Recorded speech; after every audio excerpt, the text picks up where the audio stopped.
School of Humans.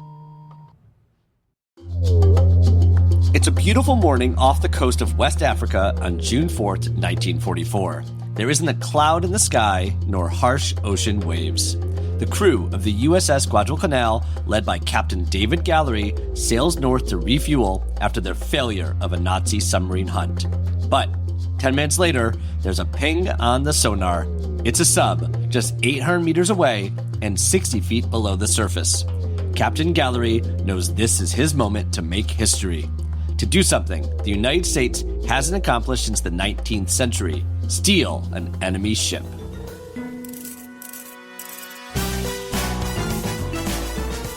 Welcome to Heist Club, where we've got a new heist story coming at you each week. We're here to uncover the details behind some of the most audacious and ridiculous robberies of all time. How they pulled it off, how they got caught, and the mysteries that remain. Bank heists, art heists, diamond heists, and other capers you won't believe. I'm Jesse. And I'm Todd. Welcome to the club.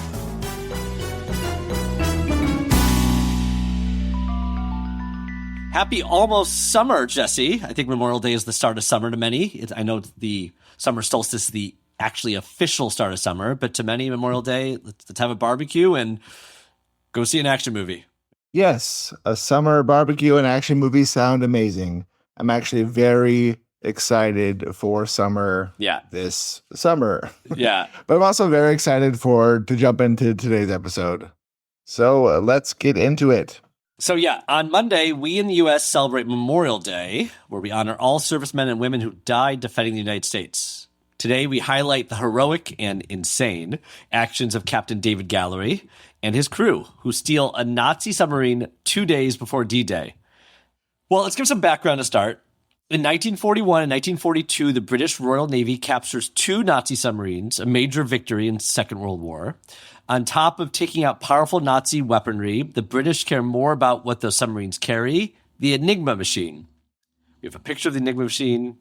Yeah, I saw the Imitation Game. If you've seen Imitation Game, you have seen the Enigma machine. You've also probably seen it if you've gone to any World War II museums or, Smithsonian's and things like that. Well, it looks like a fancy typewriter to a degree. It's essentially a high-tech typewriter that turns normal message into code, and those machines are dissected and studied by mathematician, computer scientist Alan Turing and his team at Bletchley Park, which is an English country house in the center of Allied code breaking during the war. By the end of 1942, the Allies were able to read most German messages. So, we have your code. The U.S. has their own decoding centers. One is the U.S. Navy's Anti-Submarine Intelligence Command, known as the 10th Fleet. They have a dedicated U-boat, as in German submarine, tracking room where cryptanalysts spend all day deciphering encrypted Nazi messages. When they can confirm a U-boat launch, the Navy sets out a convoy support group to sink the sub. And convoy support groups actually have a cool name. They are called hunter-killer groups. It made me think of like whales. Feels like that's the process that whales go into take things down. Hunter-killer groups. It's in the name. They specialize in hunting down and destroying submarines. They use high-frequency direction-finding fixes, a.k.a. huff-duffs, which is a cool thing to say. I like it. Huff-duffs, and air and surface reconnaissance to locate submarines. So it's a whole process. And to kill, if you would, they deploy depth charges that blow up at a certain depth, and hedgehogs, not the animal. These are mortar projectiles made of 200 pounds of Torpex, which is 50% stronger than TNT, which explode on impact. War is crazy. Hunter-killer groups are relatively new, launching in 1943, so the Navy needs some real badasses to lead these convoys. They look no further than the gentleman we've mentioned, Captain David Gallery. We have a picture of David here. What do you got? What do you got, Jesse? What do you got this week? What do I got this week? I mean, he looks pretty badass. I mean, just based on his ears alone. Is the hat too big, though? Or just like, that's how you're supposed to wear it, Like the sleeves are big, too. Like, I believe he's an expert, but to a degree, I would also believe that it's someone just trying on someone else's clothes. That's funny. I think the clothes are compensating for his ears. They're trying to okay, if I wear a hat giant, you won't notice my giant ears. If everything else But is I also big. have giant ears, so I'm in solidarity. Yeah. We also would never make any of these comments to his face because he would destroy us. He looks like a tough cookie. Yeah, he is a tough cookie. Captain Gallery is a Chicago native born in 1901. At age 16, he attends the U.S. Naval Academy and graduates a year early. In 1920, he competes in the Summer Olympics in Antwerp for the U.S. wrestling team. In 1930s, he wins the national air races, cross-country aviation races in the U.S. This man really is international man of mystery. He does everything. Most interesting man in the world, if you would. In 1941, while the U.S. remains neutral in the war, he is assigned to the U.S. Embassy in Great Britain as the naval attaché. So he's got quite a resume. This is a super impressive resume. He is the only U.S. aviator to fly in the Battle of Britain, unarmed, too. So they're like, sure, we'll take another body. Come do it, David. Right. Come on, David. Can I call him David? Are we close enough? I think you're allowed to call him David, yeah. Sorry, Captain Gallery. He has 3 brothers, 2 also in the Navy, and 1 a Catholic priest and Navy chaplain. Well, if you're a Navy chaplain, aren't you also in the Navy? He's still in the Navy. And then his brothers die, and his mom writes a letter about how she wants to get all her brothers back home from the war. This sounds familiar. Did we mention that Captain Gallery's name used to be Private Ryan? Whoa. I think Matt Damon could play him. Maybe an older Matt Damon, not a young Matt Damon. No, this is 2 days before D-Day. This is a different thing entirely. Oh, sorry. Okay. The bullets whizzing that way and that way towards Tom Hanks. Not happening yet. That is in the future.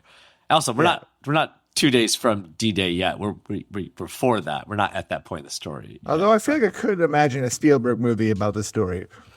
Oh yeah, and definitely a Tom Hanks. I mean, Tom Hanks could definitely play Captain David Gallery. This has Tom Hanks written all over it, and Matt Damon. Right. Matt Damon, you could do it too. It's okay. Oh wow, yeah, yeah. So here we are. So when the U.S. enters the war, Captain Gallery takes command of the Fleet Air Base in Reykjavik, Iceland. Not sure if I knew that there was a Fleet Air Base in Iceland. And in September 1943, he's promoted to captain of the Guadalcanal carrier to lead one of the first hunter-killer groups. So that impressive resume does lead to impressive roles in the war. It's a rather young aircraft carrier, which launched a few months earlier. The Guadalcanal is named after an island in the South Pacific where the U.S. fought the Japanese military in 1942. You have a picture of the Guadalcanal. It looks massive, as carriers do, not just in the game of Battleship, but in real life. Yeah, it looks huge. I will say, I always thought the Guadalcanal was a canal. You thought it was actually a canal? Yeah, I just heard that word in passing in my life, and now I know that it's an island and a ship. That canal is so Guadal. You know, it's like the Guadalist of canals. Yeah. Yeah. But in this Guadalcanal carrier, there are lots of planes ready to take off. And, it feels very Top Gun, but 40 years earlier. Right. Yeah. And we should say that the thought of stealing a sub hasn't even crossed Captain Gallery's mind at this point. He's all about the name of the game, hunting and sinking some Nazi submarines. Those inglorious bastards. He wants to take them out. But we'll get there. So Captain Gallery leaves Iceland for sunny San Diego. That's quite a change in scenery. For the preliminary shakedown, which is stress test on the ship and crew. He does manage to sneak off to LA and get a private tour of Paramount Studios, as well as watching the filming of the musical Rainbow Island starring Dorothy Lamour. And he goes to a club with the likes of Judy Garland, Susan Hayward, Cecil B. DeMille, Joan Fontaine, and more. So he's living a fancy life. I guess you put the uniform on, you can get it anywhere, right? Especially during the war. Yeah, I can definitely imagine him in his uniform in that setting for sure. You are the captain now, if you would. Well, he's the captain anyway. Did that work? That didn't work? We're going to do all we can to put out any movie reference, as we do for every episode, but specifically this one too. It's really a Hanksathon. That's what I feel like. Oh, yeah. He's in so many of these. That's true. So after the club with all these Hollywood stars, he takes the bus back to San Diego the following morning. But don't think that little getaway makes Captain Gallery a poor leader. He introduces himself to the crew with this letter. Cue the harpsichord.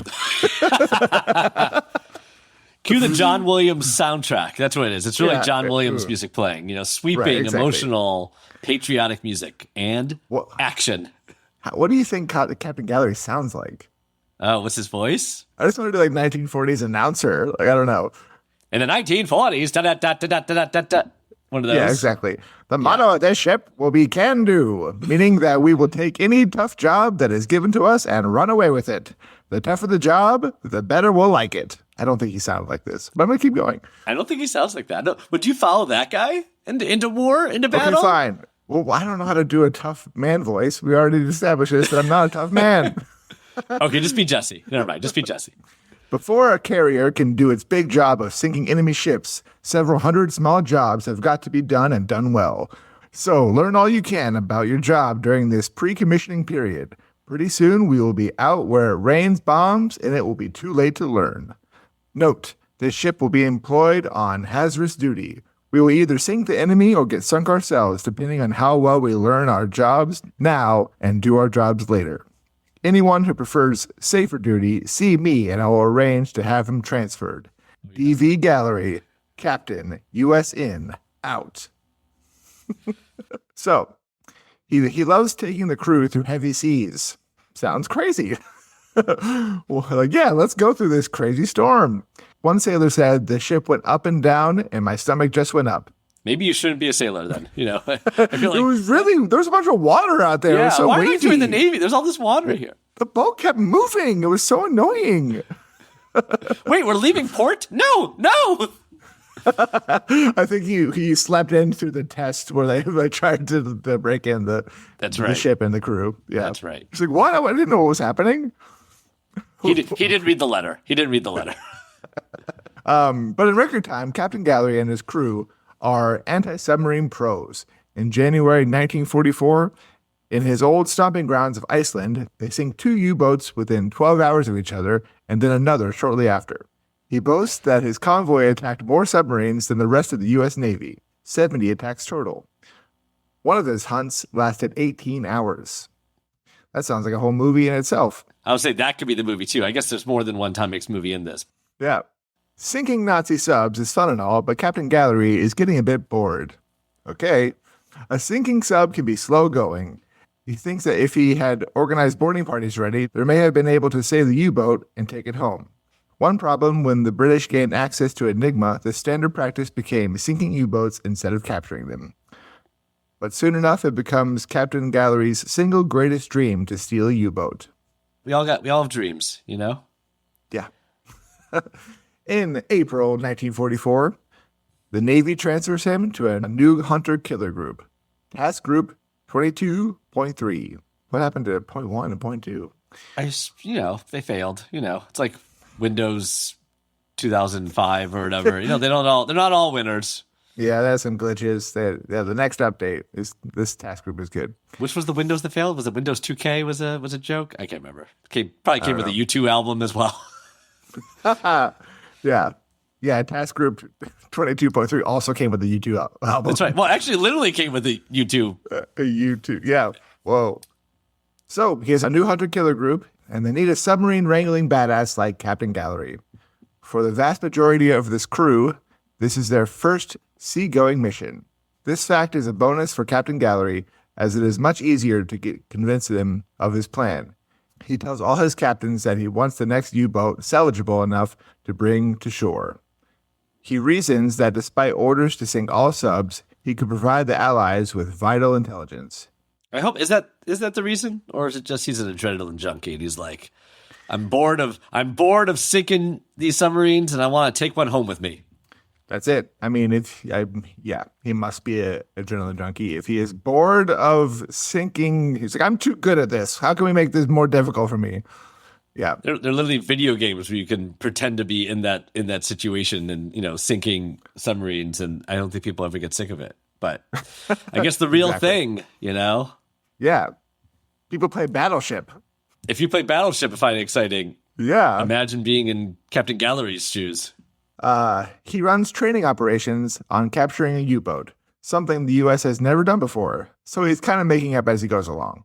The most important point he hammers home is, do not fire upon the submarine once it surfaces. Only use anti-personnel weaponry to divert everyone on board. They have the skills, now all they need is the sub.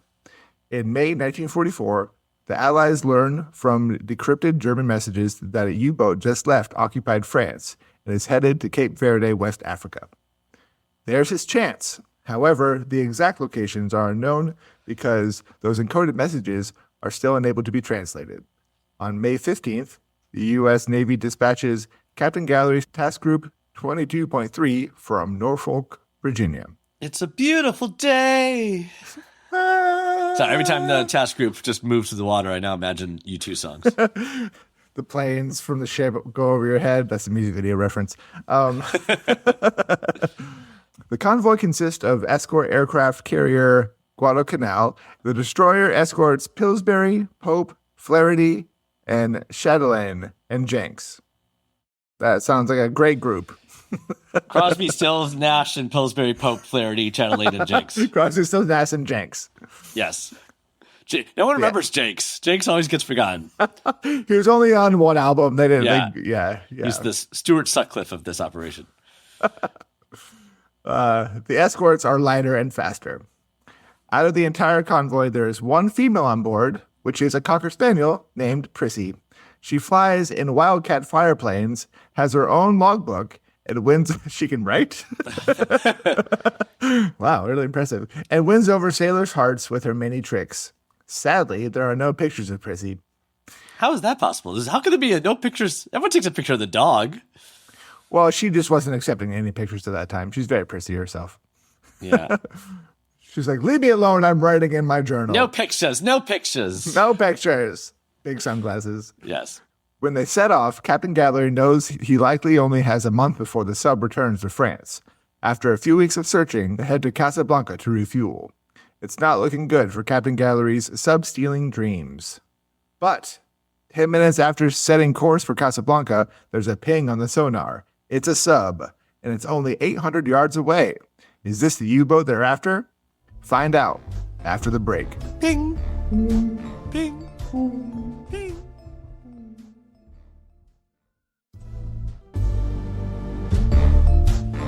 We're back. You heard the ping. It's nearby. We're on the hunt.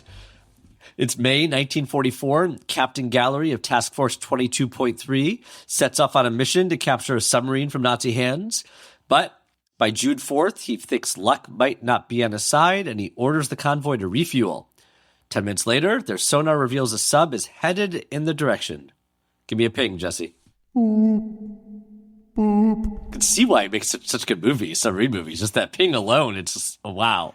Yeah, wow. I'm on the edge of my seat. The suspense just hits you. With no Allied subs in the area, Captain Gallery knows that little ping on a sonar is a Nazi U-boat. And not just any U-boat, it is the U-505, a type of 9 U-boat, which is a class of submarine built from 1936 to 1945 as part of Nazi Germany's Kriegsmarine. It is specially designed for missions far from home support facilities. So that's why it's so far from Germany. It weighs over 1,000 tons and is 250 feet in length. Its surface speeds up to 12 miles per hour and submerged speeds 4.6 miles per hour. So not necessarily a high-speed chase, but again, you're dealing with pretty impressive aircraft. Not aircraft, watercraft, whatever they are. And is capable of reaching depths of 750 feet. 48 crew members are aboard. For weaponry, it has 4 torpedo tubes fit with 22 torpedoes, 3 massive anti-aircraft guns, and its logbook has the inscription, "We sail against England." So you know who the real enemy is. They're not even worried about the U.S. It's only England they're against. And Jews everywhere. But yes. The U-505 launched on May 24th, 1941. In February 1942, it sinks 4 ships in less than 1 month and survived an air attack.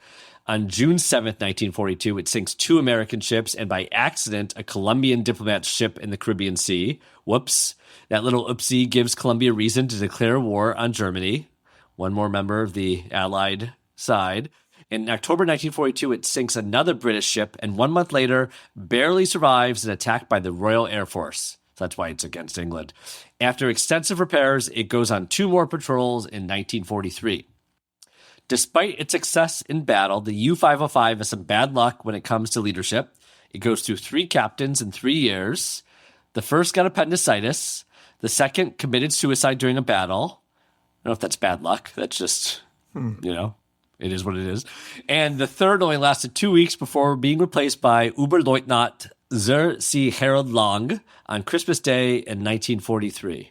In May 1944, the sub leaves occupied France and sails south to the west coast of Africa. It doesn't encounter any enemy ships, and the rest of the month is rather boring. Sorry. By June 4th, Captain Long makes the order to head north and refuel. So, yeah, it's refueling day, if you would, because that's the same day Captain Gallery orders his convoy to Casablanca also to refuel. Gets your refueling on, June 4th. At 11:09 a.m., the TG-22.3 makes sonar contact with the U-505 around 170 miles off the coast of Rio de Oro, which is the Spanish Sahara. It's 800 yards away and only 60 feet deep. This is so exciting. To quote a sailor on board the Chatelaine, all hell broke loose. Everyone rushes forward except for the Guadalcanal, which launches a Grumman F-4F Wildcat fighter to assist the Grumman TBM Avenger torpedo bomber, which is already airborne. So this is another fighter plane, if you would. We have a picture. It is high in the sky, over the clouds. It's got one of those, it's got the big star on its body. And I'm imagining some kind of big orchestral music right now. But the Chatelaine's crew may have gotten too excited because when they deploy depth charges, they don't sink far enough in time to catch the U-505. They are also way too close to see the sub on sonar. They got too close for that. The U-505 fires one sound-guided torpedo and tries to flee. In response, the Chatelaine deploys Hedgehog anti-submarine mortars while passing the submarine. This is really a fun, little action sequence, you know? We're reading the screenplay. You just imagine the visuals. Bring it to life. They cycle back to inflict more damage. One of the support aircraft fires in the water to mark where the U-505 is, and Chatelaine drops over 60 drop charges. And this time, it's a direct hit. Now I feel like it's Scotty from Star Trek. It's a hit, Captain. Guys are spraying to the air, and a large oil slick emerges on the surface. It's usually a sign you got them. Inside the sub, the aft compartments, which are like the machine rooms, are flooded from the blast, disabling the auxiliary rudder controls. Captain Long has no choice but to order the sub to surface. The pilot radios, "You struck oil. Sub is surfacing." It's a dramatic reading. And at 11:16 a.m., the sub surfaces less than 700 yards away from the Chatelaine. The entire TG-22.3 task force surrounds it and fires on the U-505 with everything they got, aircraft included. Well, anti-personnel guns, that is. Captain Gallery does not want his precious sub sunk after coming this far. Captain Long is severely injured and his chief officer is killed in the melee.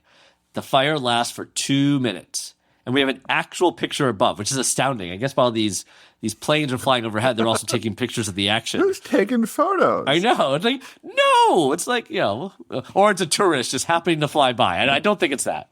I think it's that. I think Prissy was put on photography duty. She was taking photos. Yeah, Prissy was like, no selfies, no pictures of myself, but don't worry. I got a picture of the submarine in action. When she's done writing her logbook, she gets out her little flash camera for sure.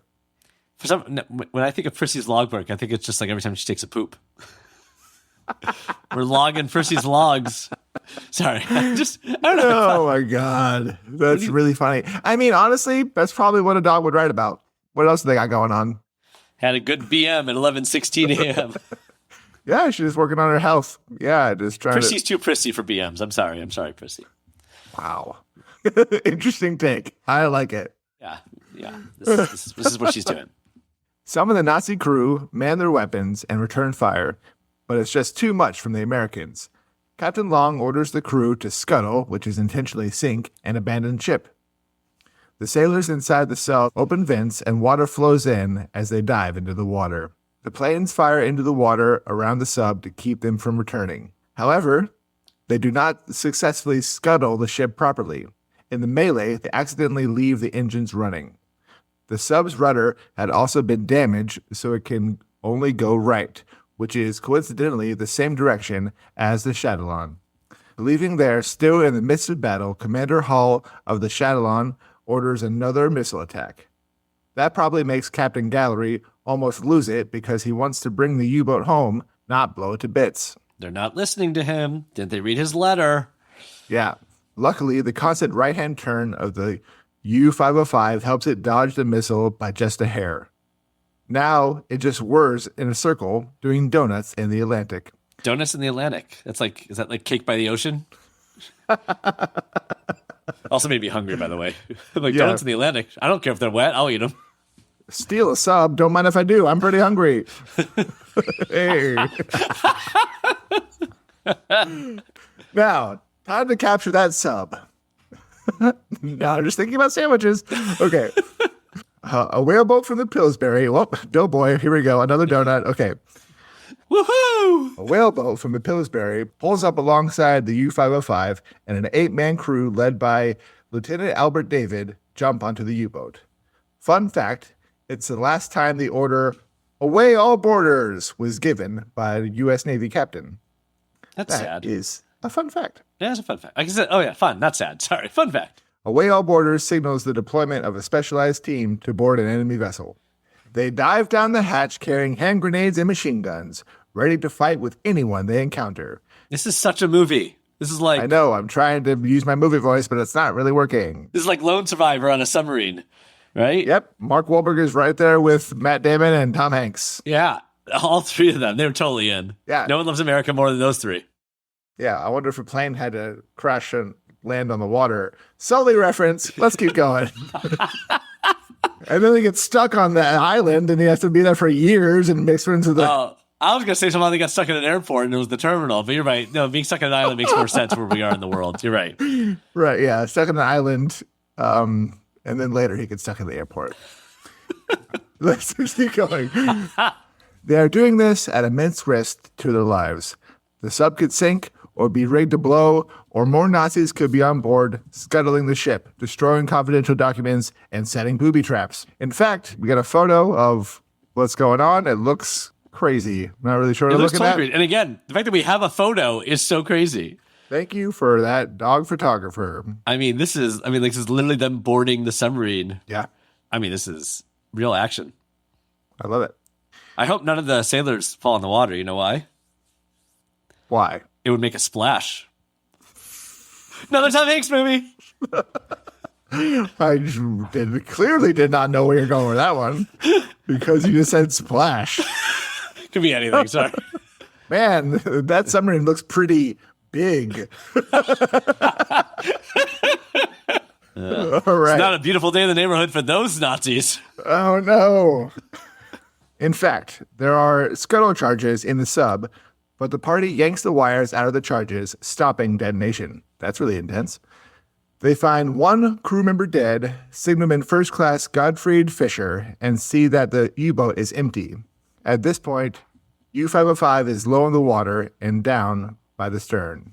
The boarding party finds a bilge strainer, which is part of the draining system, with the cover knocked off and all the vents open. They scramble to close the vents and refix the cover as fast as possible, and also use a small billy pump to bail out some of the water.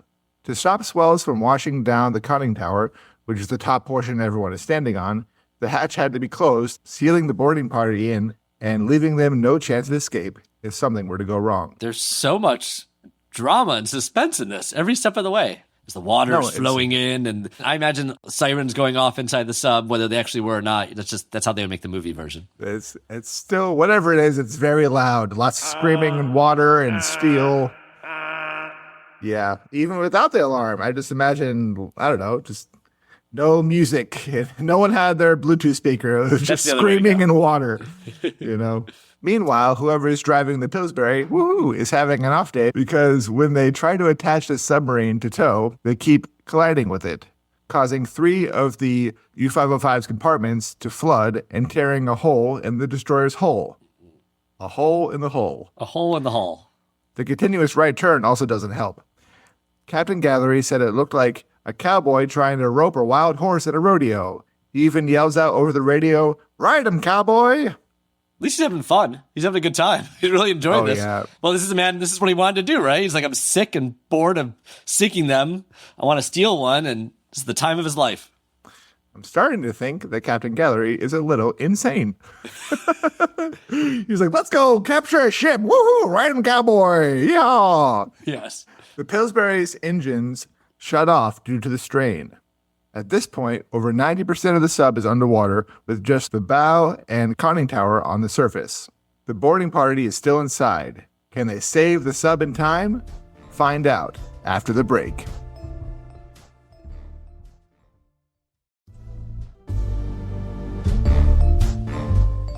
Welcome back.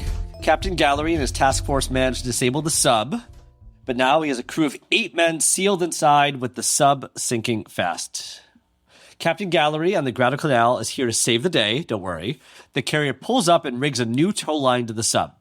Next, Chief Engineer Commander Earl Trissino jumps aboard the U-505. He's here to take care of this taking on water situation. That's a real situation. He also has in likely help a Polish member of the German crew.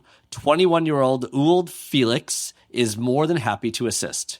Uld disconnects the engines from the electric driving motors while keeping the motors connected to the propeller shafts.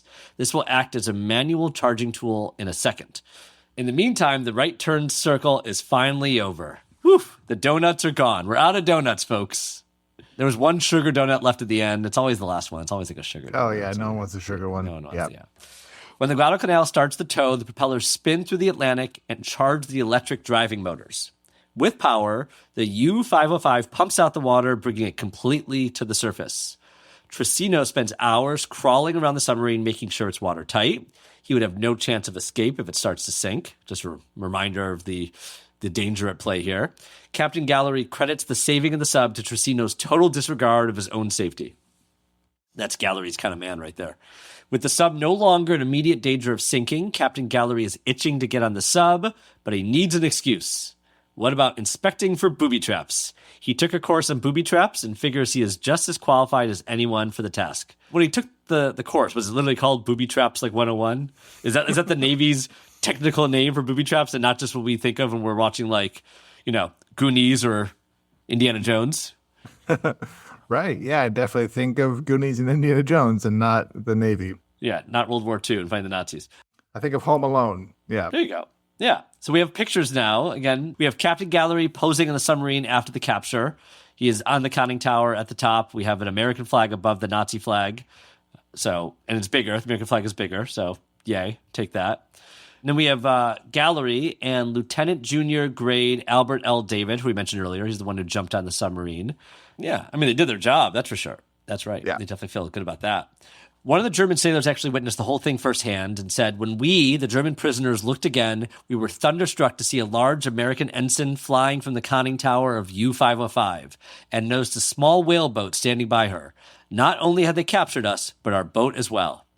How was my German accent, Jesse? Was that good? Wow, that was really good. When we, the German prisoners, looked again... Christoph Waltz? Wow. Christoph Waltz in the room. But our boat as well... I actually think of more Blazing Saddles. It's true. It's true. The crew on the U-505 don't get far. The U.S. capture 58 crew members with only 3 wounded. The crew gives them new clothes, coffee, and cigarettes. Uld Felix is not taken prisoner, and the crew is told that he is killed and been buried at sea. Felix was instead taken separately on board the Guadalcanal, concealed from his crew, who might well have punished him harshly for facilitating the capture. That makes sense. Also, with the sinking out of the way, the boarding party loot the sub of anything they deem valuable. They secure charts and code books, close scuttling valves, and 2 Enigma machines. It's 900 pounds of information total, and that's not including the Enigma machines. Captain Gallery takes Captain Long's binoculars. That's his personal keepsake. And again, we have a photo from they are like walking the length of the submarine, which is also just crazy, Yeah. I mean, I guess they could swim, so it's not the end of the world if they fall. But I don't know. It's quite an image. Right. So great, they got the U-boat. Now what? The TG-22.3 are close to Allied control of French Morocco, which is great for them. But the issue is that Casablanca is crawling with German spies. So taking the submarine there would be like personally delivering an announcement of the capture to Hitler.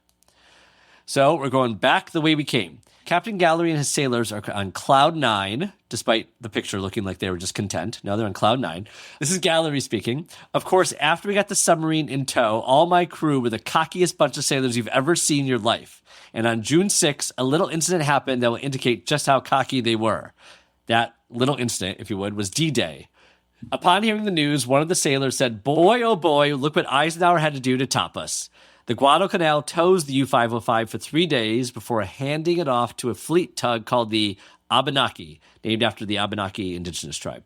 The Abenaki tows it for nearly 1,000 miles. And again, we have a photo. This is well captured. They really captured everything.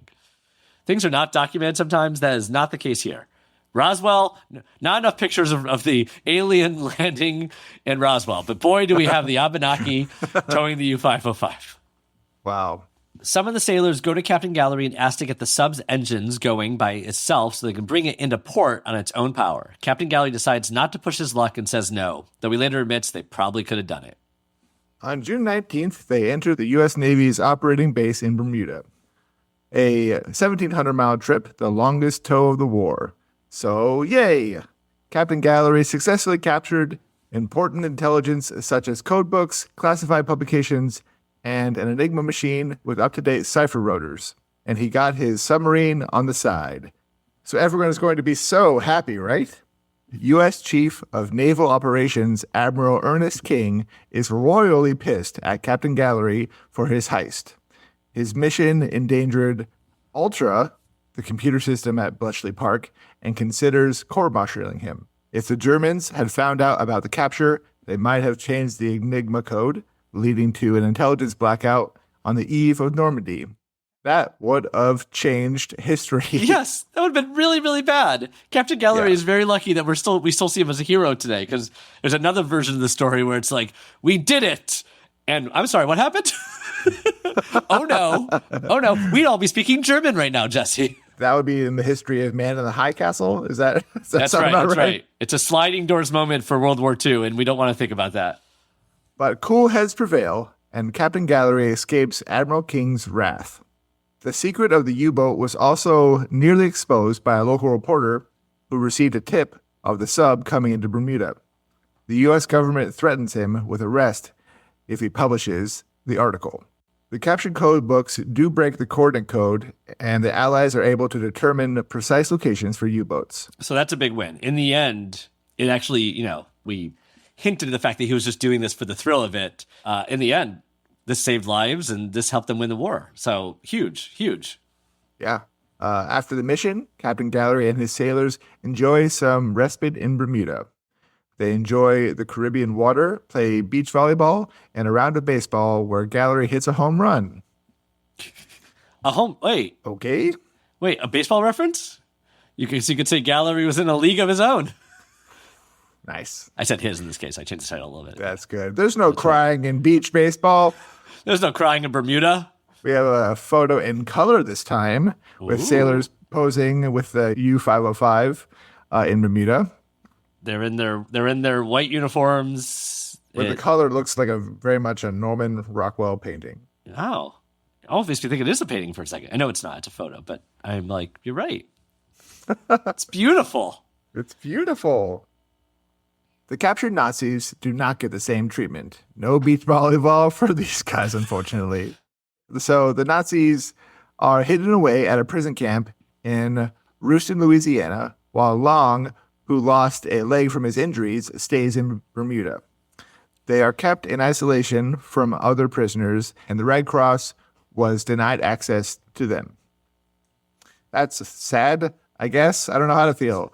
Yeah, no, that's not okay. I mean, again, I think we talk about why they would have done that, but we're not for breaking Geneva Code or whatever code this breaks here. Only select people in the U.S. military know about the capture. Secrecy is so important that the submarine's flag stays with the commander-in-chief of the Atlantic Fleet during the rest of the war. No one can know that the U.S. captured Enigma machines. The crew did try to alert the world of their capture. They made balloons out of cellophane bags and filled them with hydrogen gas. After decorating the balloons with paper iron crosses and, quote, U-505 lives! U-505 lives! The men released them into the air. Unsurprisingly, that did not work. It's still kind of impressive. Good for them, yeah. I mean, they're trying. They had an arts and crafts project to keep them busy while they were alone in their prison. Exactly. The crew is actually declared dead by the German government until their release in 1947. Ewald Felix stays in the U.S. until 1956 when he returns to Poland. The Navy keeps the U-505 to study. To keep everything hush-hush, they repaint it and they rename it the USS Nemo. When the war ends, there's no need to keep its identity a secret anymore, so it's used to promote e-war bond sales. Anyone who purchases a ticket can board the submarine. In June 1945, the U-boat goes on tour in New York City, Philadelphia, and Baltimore. Wait. Jesse, what was the second city you said? Philadelphia. Now I got Bruce Springsteen in my head. No. An Oscar-winning performance from Mr. Hanks this time. Denzel Washington doesn't approve of his lifestyle. All right. Captain Gallery helps open a special exhibition in D.C. He says, quote, "I consider this capture to be proof for posterity of the versatility and courage of the present-day American sailor. All ships in this task group were less than a year old, and 80% of the officers and men were serving in their first seagoing ship. All hands did their stuff like veteran sea dogs, and airplane mechanics became submarine experts in a hurry when the chips were down. Now that their big tour is over, the Navy decides they have no further use for the U-505 and decide to use her for target practice until it sinks. Gallery, who is now a rear admiral, hears of this and thinks absolutely not. He tells his brother, the priest, who is now in Chicago, to help figure out a way to save the sub. His brother contacts the president of Chicago's Museum of Science and Industry to offer the ship for exhibition. What a coincidence! The museum is actually in the market for a submarine. In September 1954, the U.S. government donates the U-505 to the museum. Chicago residents raised $250,000 for transporting and installing the boat. It gets tugged through the Great Lakes and the Erie Canal. 15,000 people gathered to see the sub on its first day. In 1964, Gallery, who is now a retired admiral, has a reunion with Captain Harold Long, where he returns the binoculars he stole from the U-boat. Awkward. Sign of respect? I don't know. It's interesting. Okay. Yeah. I always think those reuniting of war generals is really interesting. Yeah. And weird. Yeah. It's like, haha, just kidding. Let's hug. Isn't war stupid? We learned our lesson. Yeah, what is it good for? Yeah. Right. Absolutely nothing. The TG-22.3 gets showered with awards. Lieutenant Albert David, leader of the boarding party, receives the Medal of Honor, the only time that it was awarded to an Atlantic Fleet sailor in World War II. Commander Trocino receives the Legion of Merit. The entire task group is awarded with the Presidential Unit Citation for a feat unprecedented in individual and group bravery, execution, and accomplishment in the naval history of the United States. Captain Gallery receives the Navy Distinguished Service Medal. In 1960, he is forced to retire from the Navy after being found medically unfit for service. He dies in 1977 at the age of 75 and is buried in Arlington National Cemetery.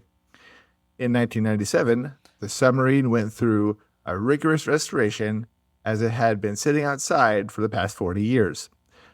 The Chicago weather had not been kind. It was moved inside and is still viewed today. Including by me.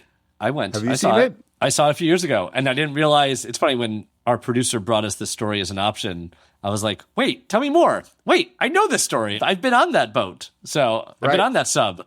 Although I looked at my phone and I have no pictures from inside. Maybe my wife took the pictures and that's why. The only picture I have, it's a gigantic room in the basement. It's crazy to have a submarine this big.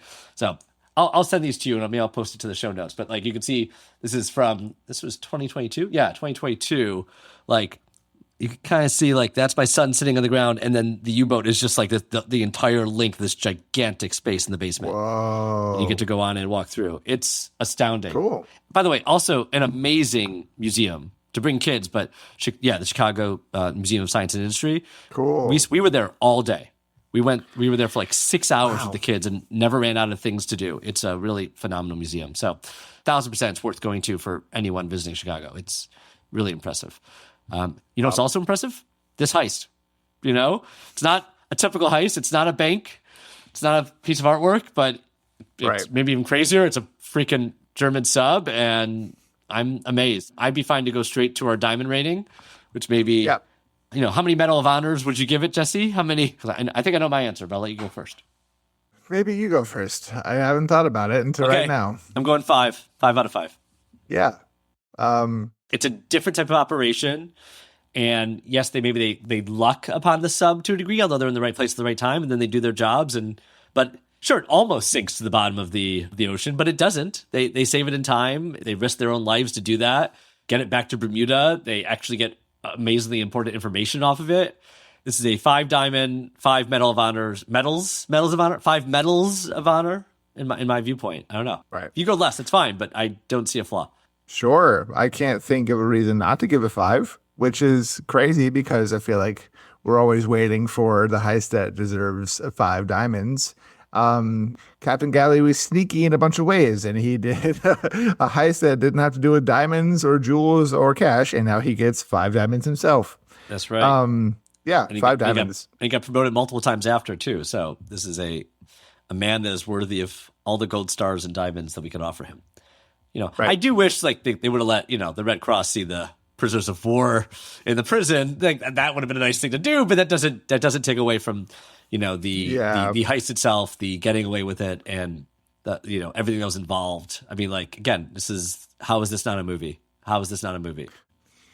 Well, cool. Yeah, this is really neat. I didn't know anything about this, especially because of how, if they messed this up, they could have, the risk really involved risky, was great. That is true. Yes. And I did know about it. I read about it when I was at the museum.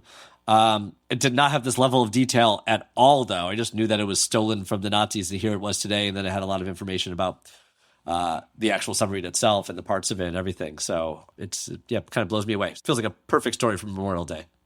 Would you say it blows you out of the water? Blows me out of the water. I would say that. And it causes a splash. I'd like to thank Tom Hanks for being our guest today. Yeah. Thank you for doing that thing you do, Jesse, every week. Ooh. And, bringing your A game. That's all we can ask. So. Got another one in. I think you're winning for sure. That's my last one. Okay. Yeah. When we listen to the episode later, we'll do a counter if we got more in. Tally. Well, have a great Memorial weekend, everyone. Hope you have a great barbecue. Enjoy some baseball. All those American things. I think they're wrong. Shoot up some fireworks. That's the wrong holiday. But and listen to this episode. It's all we can ask. I agree. We'll see you guys next week. See you later. Bye. And tune in next week for I Scream, You Scream, We All Scream when Monk's art is missing.